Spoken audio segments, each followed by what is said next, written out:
movement is here to stay, and we're not going anywhere. So you find that after we take this movement to the next level, we are going to vote wisely. Even in 2022, say 40% of people were registered.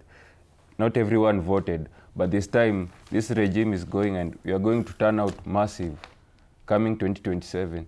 This time is going to change. We are going to change a lot. And you can see how 2024, most of the people died, others were injured, same to 2025 protest. So that blood that is running out, is running from people who are dead, is that thing that is making us to get angry.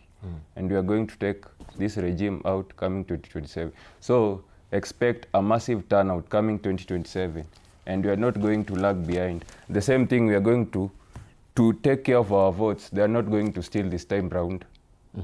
We are going to be there with our cameras, and if they refuse to us with our phones, we are going to have meta glasses to ensure that our votes are not stolen. Yeah, that's the only thing I want to say right now. Okay, Anthony. Yeah.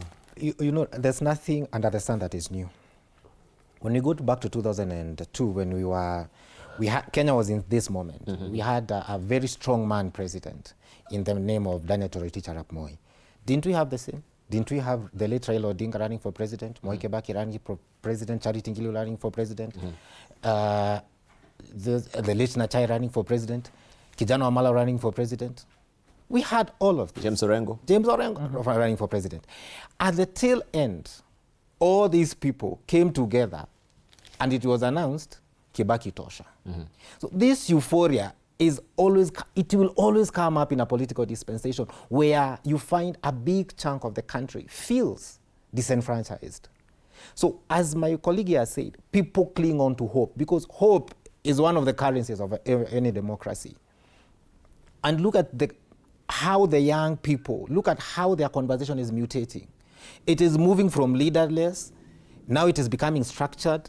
We have more issues on the table. We are resonating with more Kenyans. We are talking about the everyday needs of Kenyans.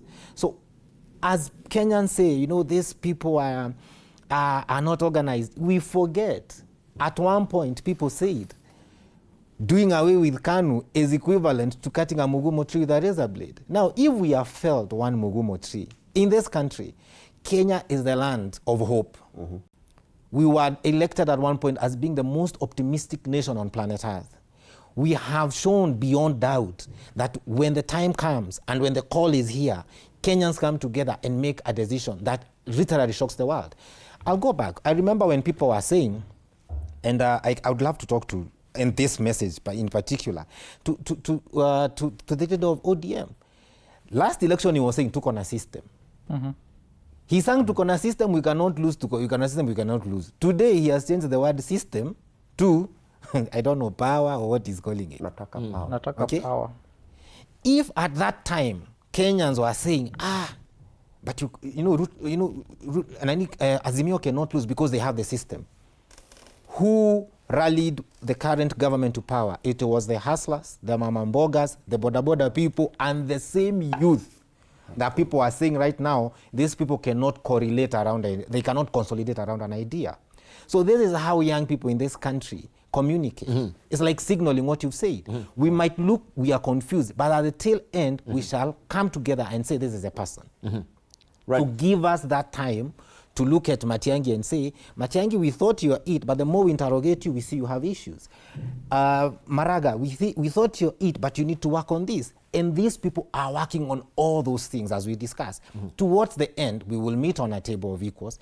This time, the young people are saying, we are coming for that discussion in a structured manner. Before, that lack of structure is what was used against us. So now we are building our base, we strengthen our base, because democracy, your voice is as loud as the base you control. So once we build our base, once we consolidate our voice, once we consolidate our vote with the Niko Kadi movement, then we shall have a vetting process where we discuss, not as a voter and a leader, but as equals. And we ask for our fair representation in the government across all seats. And when I say across all seats, it's not only on the voter seats.